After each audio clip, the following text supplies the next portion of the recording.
choosing and in being able to secure your job. So, competencies, this is the head of the chapter. Competencies, abilities, and ethics that will assist in securing a job and developing a career. So, meaning we're going to go through the things that you can do in order to secure a job. So, we're going to teach you how to secure a job and things that you need to keep in mind when you're developing your career. So the lesson objective for today is that you know how to study advertisements because that's where your work is, your job is, and how to write an application letter because most companies, institutions, organizations require you to write an application letter. And then how to complete application forms because every organization, almost everyone, institution, or school will want you to fill out forms. Even the government departments expect you to fill out forms, so you need to know how to do that. So let's start with today's lesson. We're going to start first with advertisements. So you can find your career in advertisements, your job or anything that you want to do, you can find them in an advertisement. So every company, it is a labor law that they should advertise so that it is equal. Everyone has an equal chance to apply. So they will put an ad either in the newspaper, online, on the radio, anywhere, just to advertise their posts. And then other companies will start first to advertise their post internally. So internally means that they will advertise their post to the people who are working for them first before they advertise it externally to everybody else. If they can't find a person that is suitable to fill in the position inside the company, then they will extend the advertisement to the people outside in order for them to get a chance to work for the company. So here we're getting you ready to find a job after your matric. So where do we find advertisements? In the classifieds or career sections of newspapers. So if you buy your local newspaper or your national or community newspaper, provincial newspaper, you'll find the career sections of the newspaper or job advertisements of the newspaper most of the time right at the back of the paper. It's either it will be the sports at the back of the paper right at the end, or it will be the career section. So classifieds are those little small pieces of information at the back where employers look for potential employees and then they say in short what they want. So job advertisements are also there that may give a more detailed explanation of what they want. So in some newspapers, what they do is they'll have a career section or classified issue every week. Maybe they take out the newspaper 3 times a week. So they will say on a Wednesday, we will include our career section bulletin into, they'll just slide it into their normal newspaper, and then you know that whenever you're looking for a job or you want to apply for one, you can just get maybe the Wednesday edition of the paper, which will have the career section inside. So your different newspapers will advertise differently. Even with magazines, you'll also find your careers maybe at the end of the magazine or close to the end.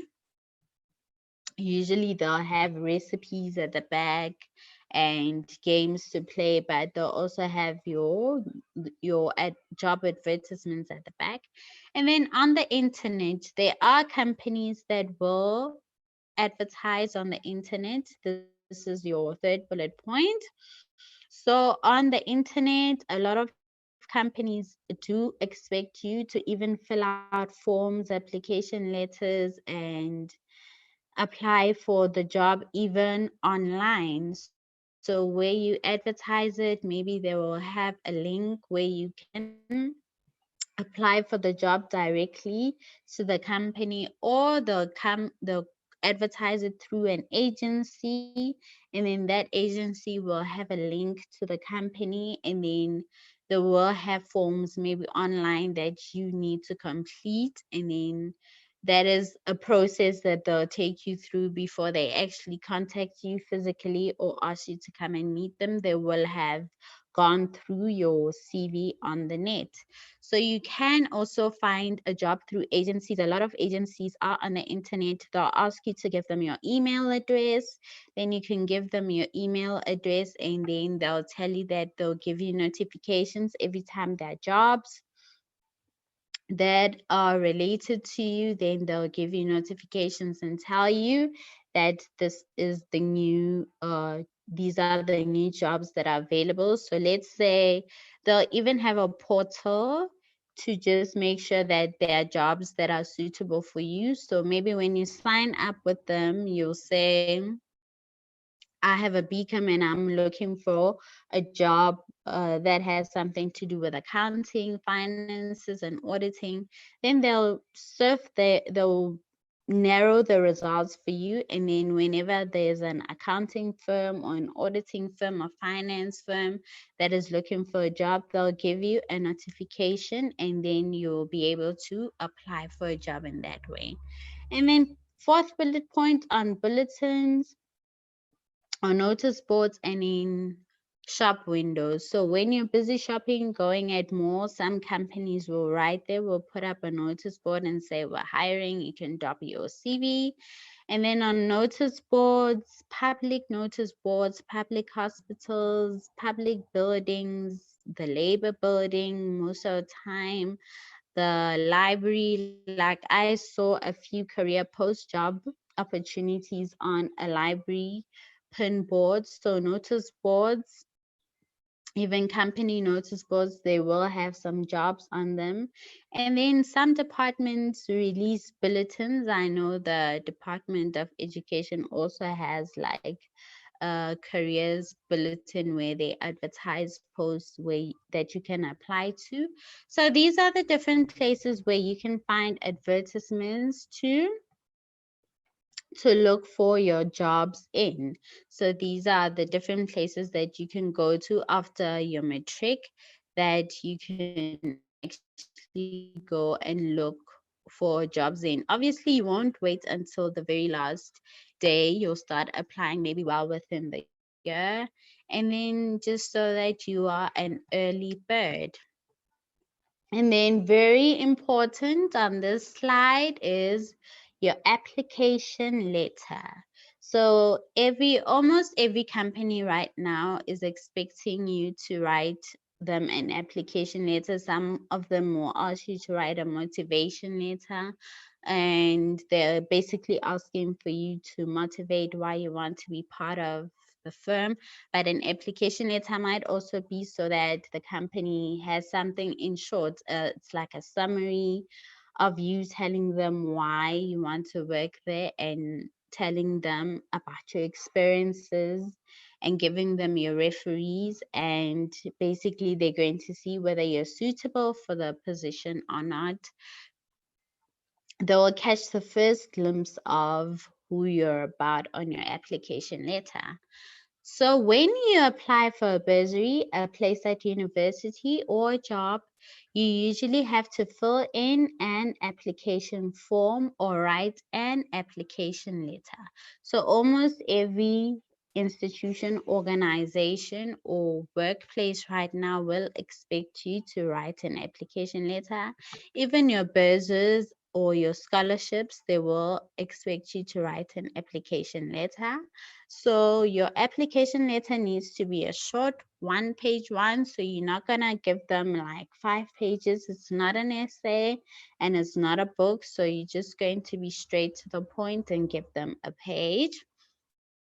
It should include only the information that is needed. So you're not gonna put in like irrelevant information like how you moved from one town to another. Let's say you lived in KZN and then now you moved to the Eastern Cape. They don't want to know things like that. You're just going to tell them more about your education, your experiences working, and your future prospects. What are the kind of things that you want to do in future?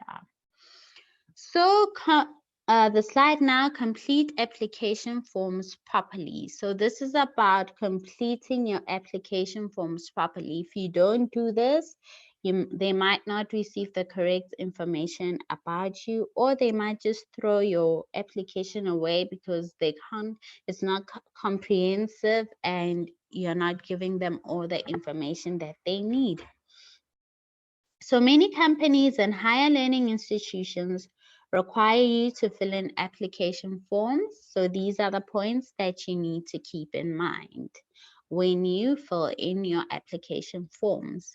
Answer all the questions truthfully. So you need to be honest about where you stay, where you live. They will find out if you're being dishonest. And then basically what you also have to do is you need to be truthful about your education. So if you didn't study something, or you haven't completed a qualification, you need to say that you haven't completed it. So don't claim that you have done something that you have not done.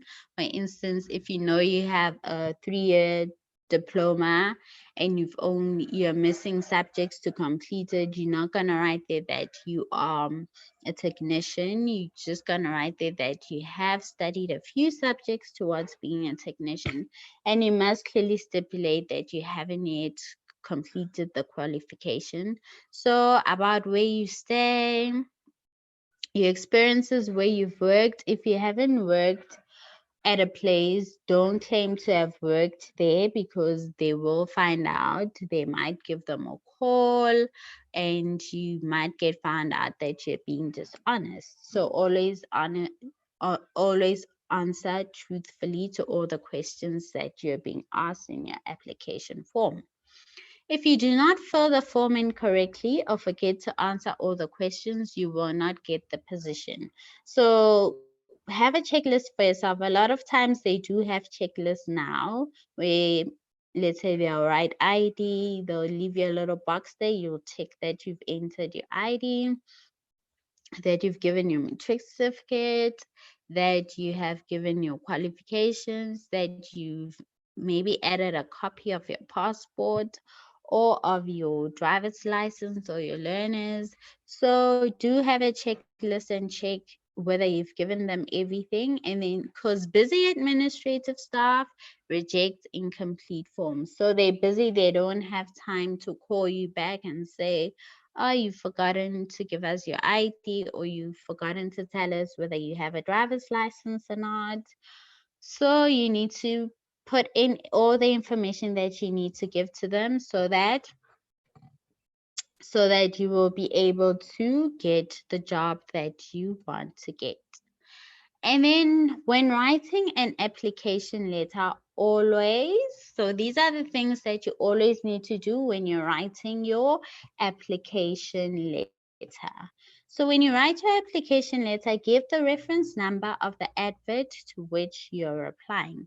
So most of the time they will ask you to give them a reference on the advertisement. They will, let's say you're applying for an HR position, they'll have HR assistant, and then they'll have the number 4321. So, and then on your application form, they will have a space written there. Place your reference number for the job you're applying for. So then you'll go back to advertisement, and then you'll place that number 4321, human resource assistant. Then you'll place it inside that box. So you've attached your reference number for the job you're applying to onto your application letter. So you must always give the number of the advert which you're applying to. They'll always make sure that they give you space to do that. That's if the organization, institution, or workplace does require that. And then list of qualifications, it is always important to give them your qualifications. And then you must always remember to put in your matric certificate. So it's always needed. Even if you are postgrad or have a master's, they will always want your matric certificate. So please remember to study hard for your matric, because they'll always go back to check your matric certificate. Even now, when you have an honors, when you're applying for a job, they'll always look for that Malusi certificate and go check your marks from there.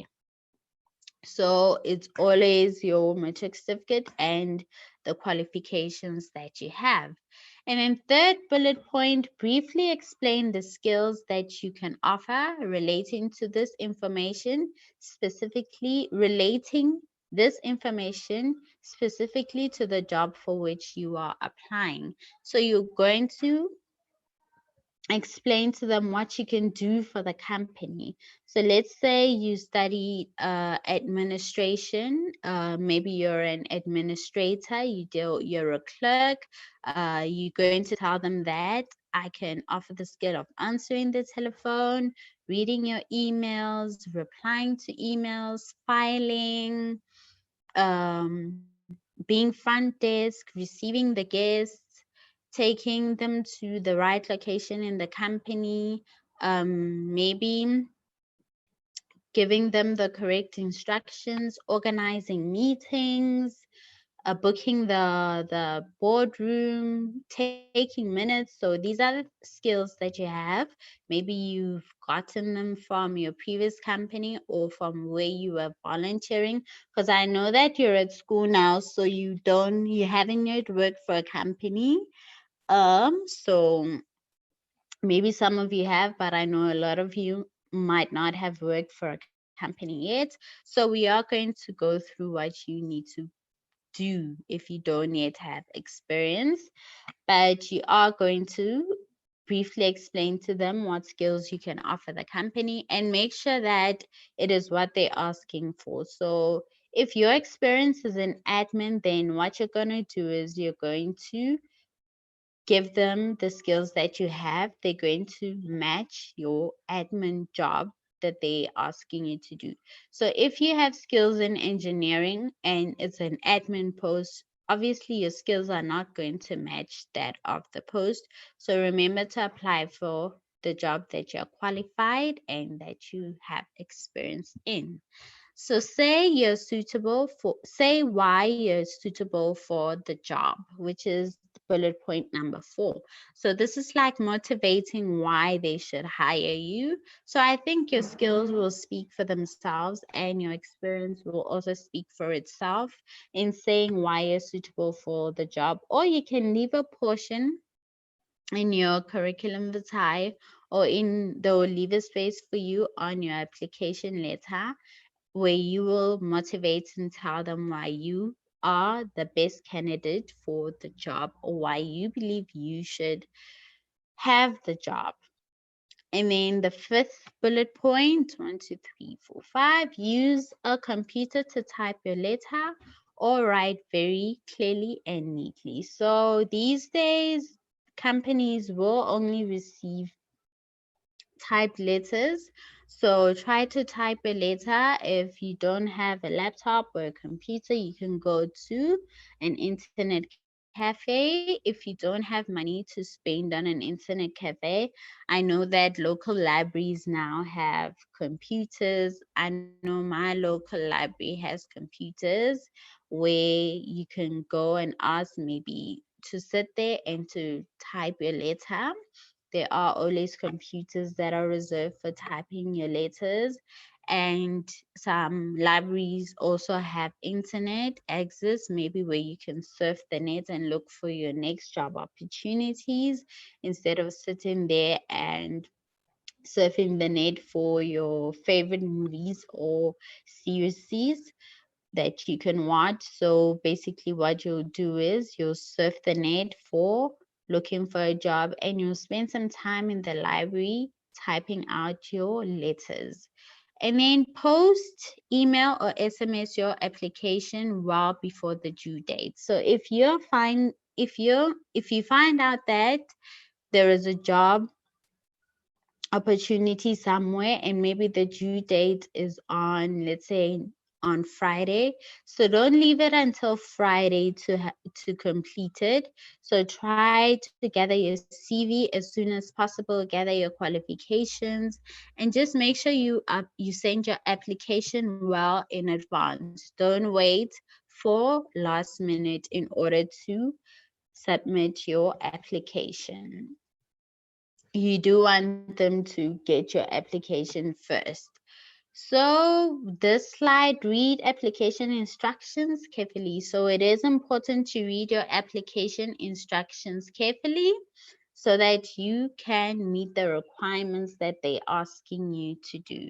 So send or attach additional forms and letters only if you're asked to. So you don't always have to send all your information in or all your qualifications in. Just listen to what your prospective employer wants. If they say only send your matric certificate with, then that's what you should do. If they say from the get-go, give us all your qualifications, then that's what you do. If they say just give us motivation letter in your CV, and then if you get appointed or if you move on to the next round, maybe around for interviews, then you can give us the rest of your qualifications and other additional forms. Then do so. Don't just give them a whole lot of information if they ask you, if they don't ask you for it. So remember to follow instructions. Do what the company requires of you only. So second bullet point, send only copies of your original documents. So copies, not your original documents. Do not include your original ID, birth certificate, and other certificates. So remember, don't give away your original documents to any company, any institution, any school. No one has the right to demand your original, because sometimes you'll give your original and then you'll never get it back. So you need your original documents. What you can do is you can get copies of your documents certified and signed by a commissioner of oath. This person is usually a school principal or a police officer.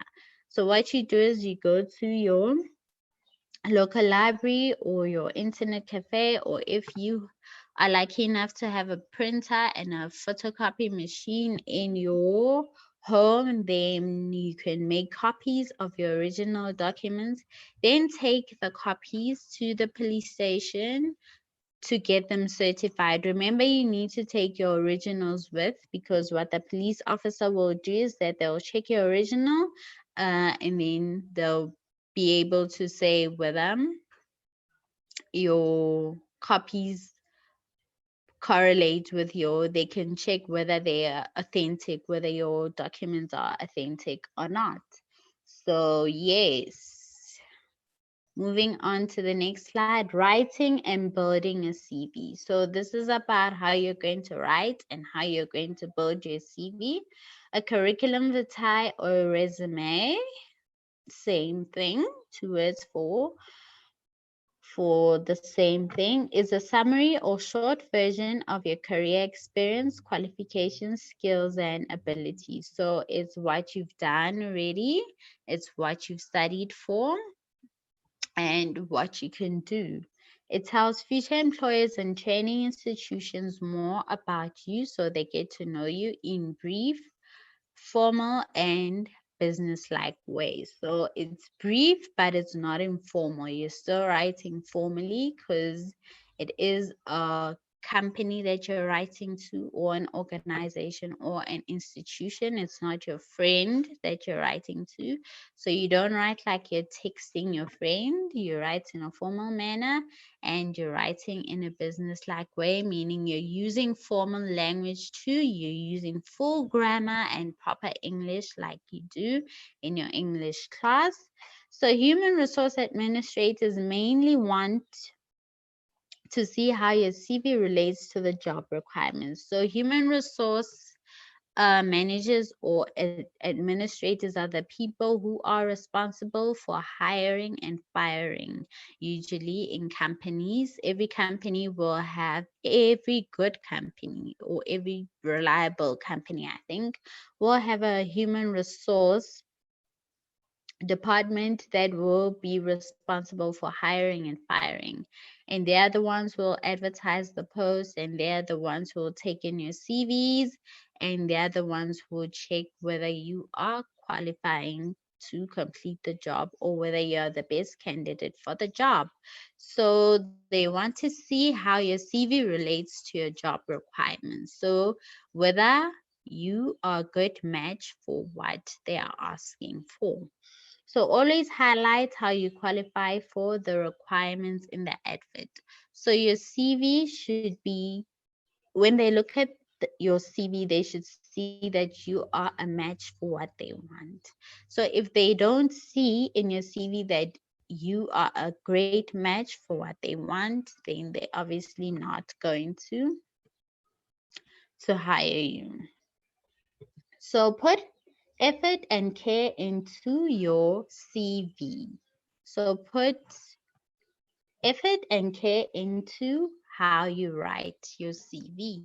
Always keep your CV ready and updated.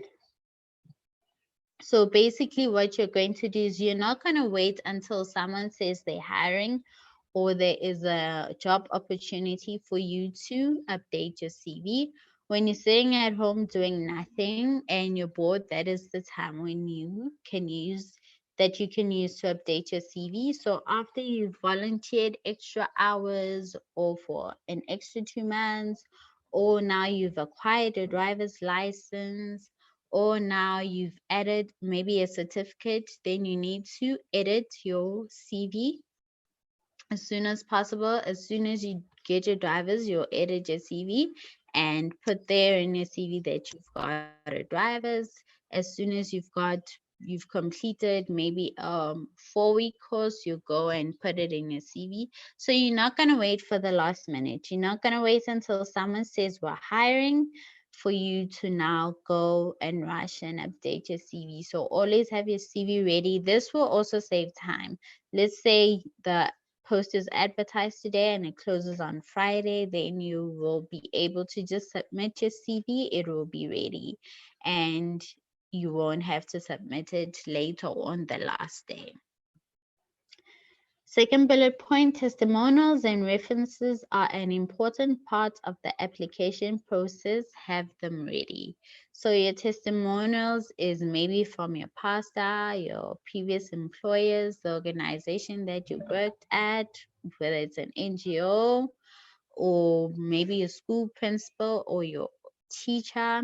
So references are also from those people from your where you've got your previous work experience from. That person will write a reference for you. Are an important part of the application process, so you have to do that well in advance. So when you leave an organization, you need to ask them to write a testimonial for you, or get someone that you trust from the company who will be your referee, someone that you refer your prospective employers to. That person will tell them how you were in the company, whether you were a team player, whether you executed your duties properly, whether you were competent, whether you were at work on time, whether you met the targets and the deadlines. So that person will then speak on your behalf and let your employers know whether you are a good candidate or not, whether you're a good employee or not. So always have them ready so that you don't have to rush out and go and fetch them when a job opportunity arises, or maybe then you'll have to lose a job opportunity because you don't have your reference already. Future employers get many CVs for each post they advertise. They look only at the CVs that look good. You should give a tidy and organized CV. So remember to keep your CV clean, You don't want to put the person that's taking in your CV off by submitting a CV that does not look good. So remember to type with the right format for a formal document. Maybe you'll keep your font at the your font at maybe New Times New Roman, and maybe 12. You'll have it at 12, and then you'll have your line spacing at 1.5. Line spacing for the paragraphs. You'll make sure that maybe you have borders, or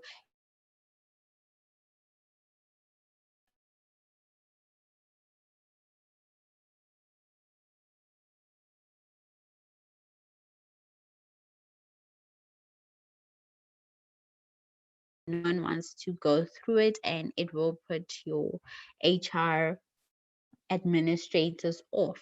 So use a computer if you can write neatly.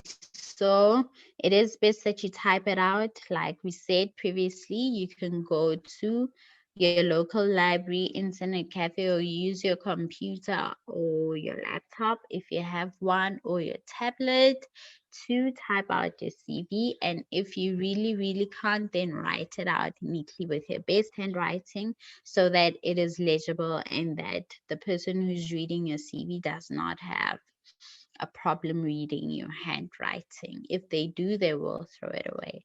So last bullet point, keep your CV short unless you are asked for a detailed CV. Most companies prefer a summary of 1 page. So it's not in the olden days where companies wanted pages and pages of your CV. Now you must give them a very brief summary, a detailed one of yourself, telling them about your experiences, your skills, and why you want to work for the company and what your interests are. So you're just going to keep it short and keep it on point. And then use all forms of experience gained. Most job requirements include experience. This may sound unfair as you're just starting out. You'll be matric or you're in grade 11 already looking for a job, which you can start looking for a job right now, and maybe work part-time whilst you're at school. However, in the very competitive job market, experience counts a lot. So South African companies do usually want experience. I know everyone complains, even graduates, that where do you expect us to get the experience from? We just graduated. So the truth is, companies do want experience because they are saving time. They don't want to compromise their productivity with someone who doesn't know what they're doing. So try to get some experience before you complete your grade 12. Get experience by volunteering, doing job shadowing, informal and community work. So involve yourself in your community, go work for an NGO, go volunteer, and then you will get your relevant experience and try to work in your field. If you want to be a medic, then you will try to work to volunteer for an NGO in a medical space, or just try to get your NGO or your community program or organization that you work for to be relevant for what you want to do in the future. So collect evidence of job shadowing and informal jobs. Job shadowing is visiting a company or institution where people in the career that you're interested in work. You follow a person or group of people around for usually a week and observe what they do. So you need to collect evidence of job shadowing. So make sure that you job shadow, and just even if you go and observe what that person is doing, ask questions, and also get a mentor, maybe ask them questions, know what they're doing, know what the work that you want to do in the future entails. Maybe it will also give you a good idea of whether you really want to be there or not. So then you can change and do something else, and make sure that you've got some experience before you even matriculate and then you'll get a better opportunity to get a job. You'll have an advantage. So informal jobs include paid and unpaid jobs on a short-term and part-time basis where there is a contract. These can include selling food, gardening, washing cars, and packing books. If you do an informal job, make sure you get proof in the form of a reference letter. So some of the companies that you're going to work at right in the beginning may not be big or medium sized. So it might be an informal job. Maybe you're helping out someone with something. Maybe it's someone who brings work home and they need you to type for them or to maybe help them keep their diary. So you need to ask them to make a letter for you as proof that you actually did that job for them. So get testimonials and references. A testimonial is a letter that gives evidence of your character, personal qualities, and strengths. It explains what kind of person you are. So the person that will be writing a testimonial will be explaining the kind of person that you were in the organization whilst you worked for them. A reference letter is written by someone you have worked for, so it will be maybe your HR or your boss or your head of department. It tells about your professional qualities, how you are at work, so whether you arrive late, whether you finish doing your job, whether do you stay at your job for extra hours in order to finish, or do you leave before time? Do you come late after lunch? Are you absent a lot? So these are things that they will consider when you're writing your reference letter. So you need to work properly, diligently, be competent in order for you to get the best, in order for you to really get the best. The person who writes the letter is the referee. So the person, whether it's the HR or your administrator, your boss, your head of department, the person that writes their name there or the person that they can call is the referee. That's the person that they will have contact with. Your prospective company will come into contact with if they want to know anything about you and how you behave in the workplace. The more you volunteer and job shadow, the more good things your referees will have to say about you. So the more you work, the better, the more experience you have, and the more your future boss or your future employer will be convinced that you will be a good worker for them. And then guidelines for when you ask a person to write a testimonial or a reference. Ask for permission to use his or her name in your CV.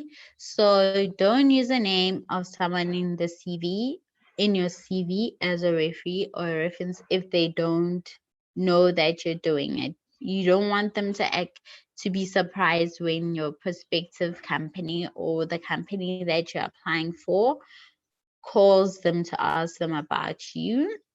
They might not be ready to answer questions or might not yet have a summary or comprehensive report written down about you, and that might put you in bad light.